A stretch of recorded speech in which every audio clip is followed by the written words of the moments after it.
Are you sick of losing to pushers? It's an epidemic out there, and if you want to push the pusher, then this is one video you're not going to want to miss. Let's get started.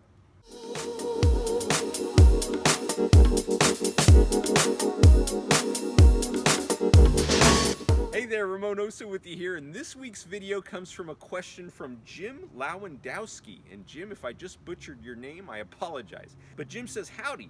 I'm interested in any tips on playing the pusher from no man's land.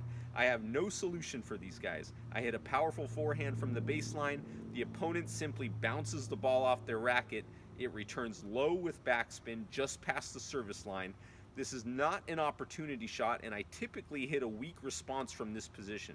This is the type of player I'm playing 95% of the time, and it's now turning into a mental issue as I'm not enjoying this tennis. Any advice would be appreciated.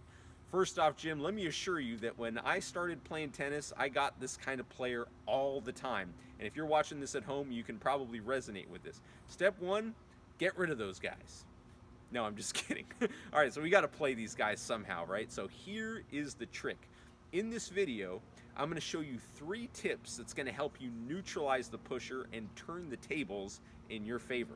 Now, these 3 tips I learned from reading Brad Gilbert's book, Winning Ugly. And if you haven't read that book yet and you're into tennis, you're going to want to pick this up. I'll leave a link in the description. You can check it out. Now, tactic number 1 is get to the net. Okay, now what does the pusher love to do? He loves to sit back at the baseline and just lob the ball over, bunt the ball over, and just wait for us to miss. It's so frustrating, right?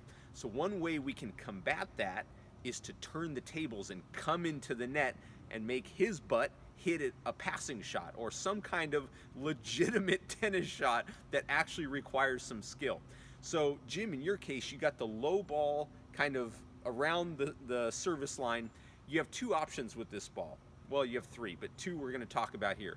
One is to come over that ball with topspin, to get low and come over that ball with topspin. And number 2 is to just slide underneath it and hit a little slice, maybe with a little bit of side spin. In both cases, you probably want to approach either up the middle or down the line, which we'll talk about in a separate video. But that's number 1. Get into the net. Now, if you don't feel confident at the net, totally cool. I didn't at the beginning either. I've got a great drill for you called the best volley drill ever that I'll link to right up above here. So definitely check that out. Gives you all the fundamentals you need for a really good volley. Tactic number 2 is bring the pusher into the net. Okay, so we know what the pusher likes to do.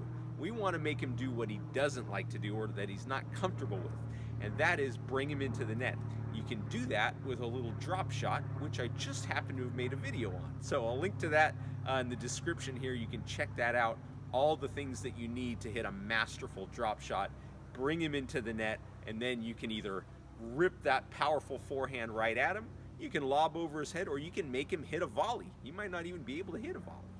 All right, and tactic number 3 is hit your second serve first. Now this sounds a little weird. It sounds a little counterintuitive, but bear with me here. I'm a little weird. I'm a little counterintuitive.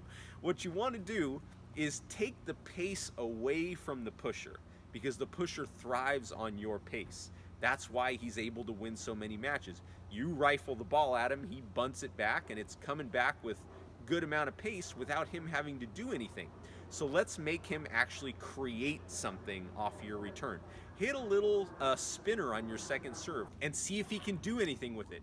Now, as a bonus tip, you got to know when to be aggressive and when to be patient. And as one of my mentors, Rick Macy, once said, when you're playing the pusher, you're going to have to be double patient at times, okay? So keep that in mind.